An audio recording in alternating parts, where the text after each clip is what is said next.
नमस्कार बंधुओं, आप सभी का अपने YouTube चैनल पर स्वागत है। इस वीडियो में देखेंगे की और की में अंतर, दीर्घ की और लघु की में अंतर क्या होता है, इस वीडियो के माध्यम से जानेंगे आप सभी लोग। पहले लिखा हुआ है लघु की। लघु की का प्रयोग योजक के रूप में किया जाता है। योजक क्या होता है? जो उपवाक्य होते हैं उनको जोड़ने का कार्य करता है योजक। तो लघु की का प्रयोग योजक के रूप में किया जाता है। उदाहरण लिखा हुआ है, गांधी जी ने कहा कि अहिंसा का पालन करो। तो गांधी जी ने कहा कि अहिंसा का पालन करो, ये की जो है योजक के रूप में है यहाँ पर। आपने सामान्य हिंदी में पढ़ा होगा कि रचना के आधार पर वाक्य के 3 प्रकार होते हैं: साधारण वाक्य, मिश्र वाक्य और संयुक्त वाक्य। तो लघु की जो लिखा हुआ है यहाँ पर, इसका प्रयोग मिश्र वाक्य में होता है। अगर कहीं पर लघु की मिल जाए तो आप ये जानिएगा कि ये मिश्र वाक्य का उदाहरण है। गांधी जी ने कहा कि अहिंसा का पालन करो, किसका उदाहरण है? तो मिश्र वाक्य का उदाहरण हो जाएगा यहाँ पर।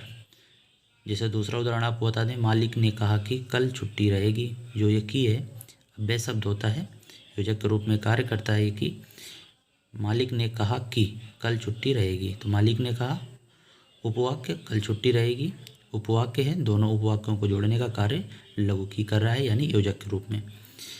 विश्वास है आपको समझ आया होगा। अब बात करते हैं दीर्घ की। दीर्घ की का प्रयोग क्रिया के रूप में होता है, यानी क्रिया के रूप में दीर्घ की का प्रयोग होता है। उदाहरण समझिएगा, सोहन ने गलती की। जैसे आप सामान्य हिंदी के जो वाक्य देखते हैं उसमें क्रिया लास्ट में होती है, तो की का प्रयोग क्या होता है? क्रिया के रूप में होता है।